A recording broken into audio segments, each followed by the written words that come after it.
27 রোজার রাতে সন্তান ফোন দিয়া বলে, বাবা আমি আগামীকাল রওনা দিলে রাত 2টা-3টায় গিয়া ঢাকায় নামবো, আমি সাহারি তোমাদের সঙ্গেই খাবো। মা বসে আছে, মায়ের সন্তানের বাবাও বসে আছে, সন্তান আসবে। রাত্র 2টা-3টা হয়ে গেছে, সাহারির সময় হয়ে গেছে, সন্তানের খবর নাই। শেষ টাইমে মা বাবা সাহারি খেয়ে ফজরের নামাজ পড়ে দরজার মধ্যে অপেক্ষা করতেছে, সন্তানের খবর নাই। 8টা, 9টা, 10টা বেজে গেছে, মায়ের মনটার ভালো লাগে না। স্বামীকে ডেকে বলে, স্বামীরে আমার সন্তান কই, আমার মনটা ভালো লাগে না, একটা ফোন লাগাও।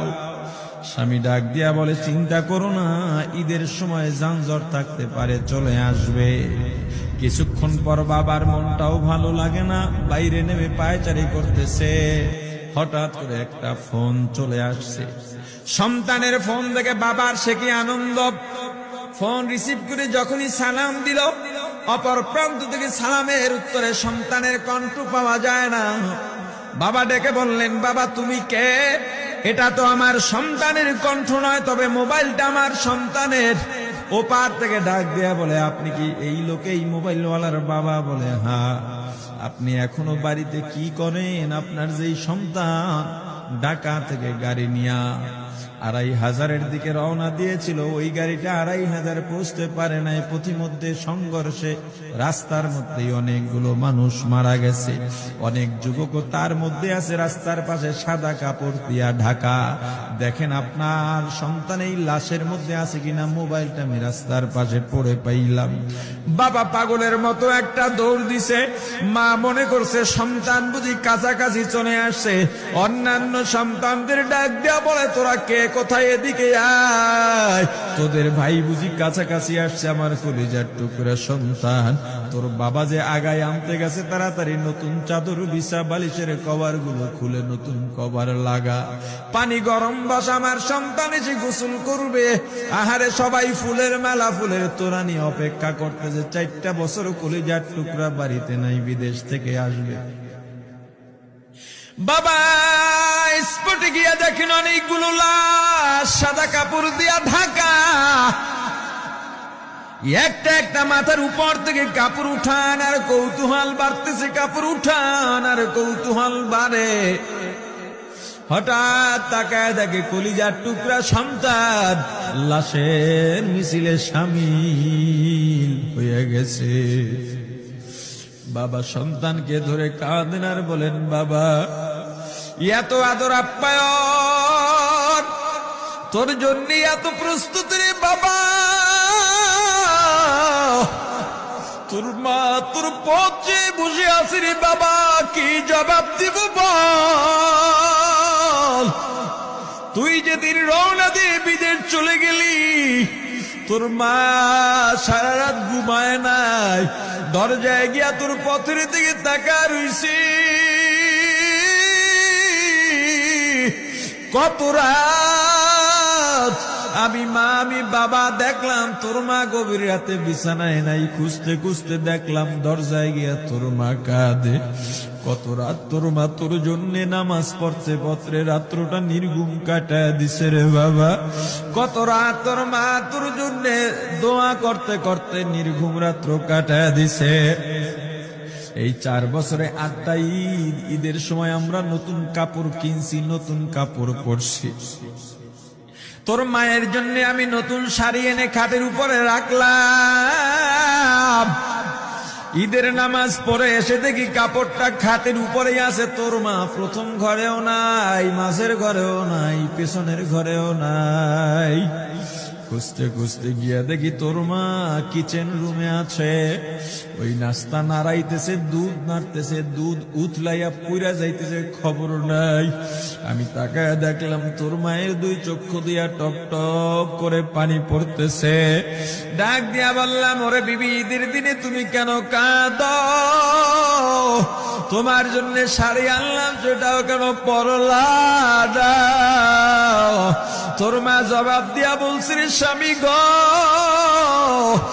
আপনারা যখন নামাজের জন্য রওনা দিয়া গেলেন, আমার অমুক সন্তান আপনার সঙ্গে যায় নামাজ দিয়া নতুন পোশাক পরে নামাজে রওনা দিয়েছে, কত সুন্দর লাগছে দেখতে।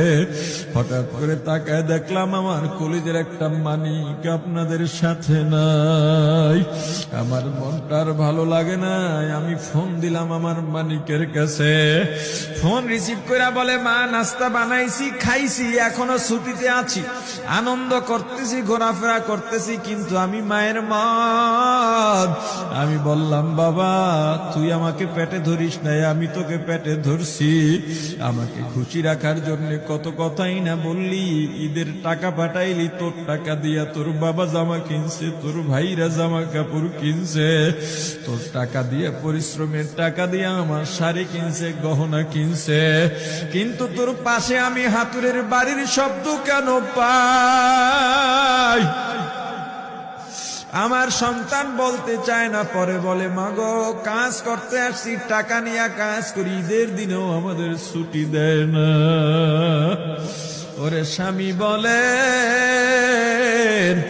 ঈদের দিনেও যেই সন্তান কাজ করে, এই শ্রমের টাকার শাড়ি আমি মা কেমনে পরব রে? ওরে বাবা, আজকে তুই আসবি, খবর শুনে তোর মা এক সপ্তাহ আগের থেকে ঘুমায় না, তোর জন্য কত রঙের পিঠা বানাইছি, তোর জন্য কত আয়োজন, আমি তোর মাকে কি বলবো বাবা বল। বাবা সন্তানের লাশ অ্যাম্বুলেন্সে উঠে বাড়ির দিকে রওনা দিছে। আহারে বাড়ির কাছাকাছি আসছে, এদিকে মা দরজায় গিয়ে অপেক্ষা করতেছে, গাছের আড়াল দিয়া পথের দিকে তাকায় আছেন।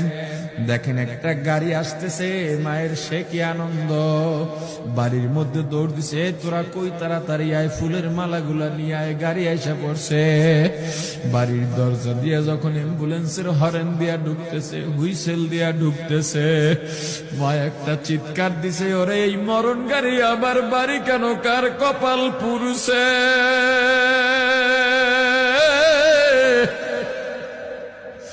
অ্যাম্বুলেন্সের দরজা খুলে তাকায় দেখে কলিজার টুকরা সন্তান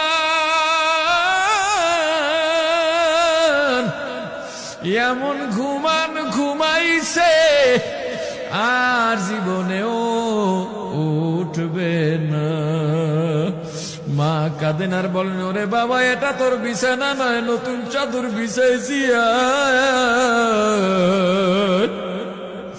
বোন কান্দে আর বলে, ভাই আরে তোর জন্য ফুলের মালা পরাইছি, ফুলের মালা বানাইছি, একটু মালা পরাবো। মা ডেকে বলেন, রে সন্তান, 4টা বছর আমি তোর মা ডাক শোনার জন্য অপেক্ষা করছি, তোর জন্য গরম পানি করছিলাম, গোসল করবি, সেই গরম পানি যে তোর জীবনের শেষ গোসল হবে বুঝি নাই।